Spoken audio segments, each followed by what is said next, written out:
నువ్వు కాంచి తలుపెట్టి చెప్పుకుంటే కొలిపెట్టి అవుతుంది మళ్ళా నువ్వు చెప్తున్నా మళ్ళా పాటు అందుకనే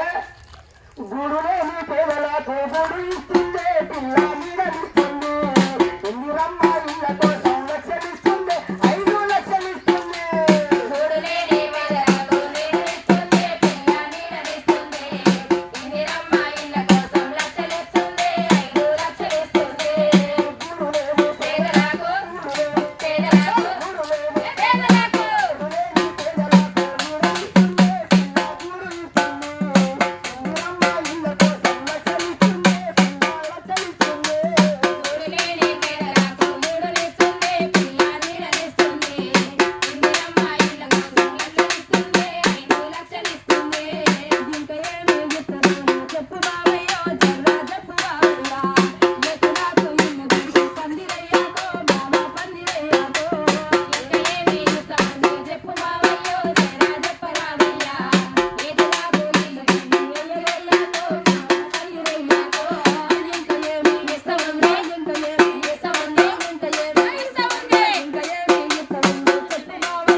గవర్నమెంట్ ఇల్లు కట్టుకుంటే 5 లక్షలు ఇస్తానంటుంది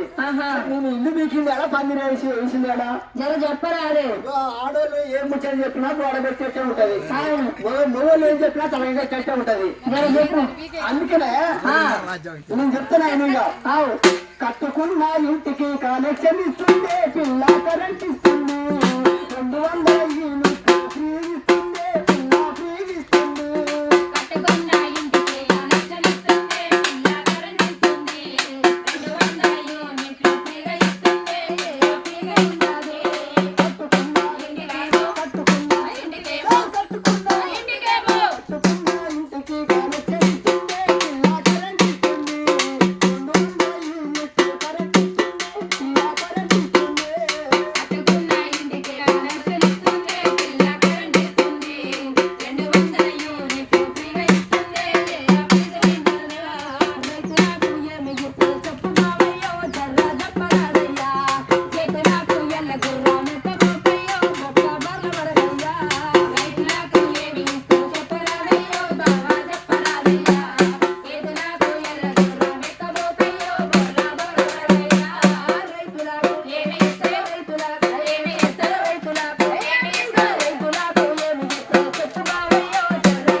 రాష్ట్రంలో 6 గ్యారెంటీలు అమలు చేస్తా ఉంది మన ప్రభుత్వం అవునా కాదా అవునవును ఇంకా చెప్పమంటావా ఇవన్నీ చెప్పుకుంటూ వస్తున్నావు కదా ఆడబిడ్డలకేమి ఇస్తుందో చెప్పు బావయ్యో జర్రా చెప్పరాదయ్యా ఇల్లు వల కాగానే పండుగ కాదు బావయ్యో కట్టెల పొయ్యి చూడయ్యా ఆడబిడ్డలేమి ఇస్తుందో చెప్పు బావయ్యో జర్రా చెప్పరాదయ్యా ఇల్లు వల కాగానే పండుగ కాదు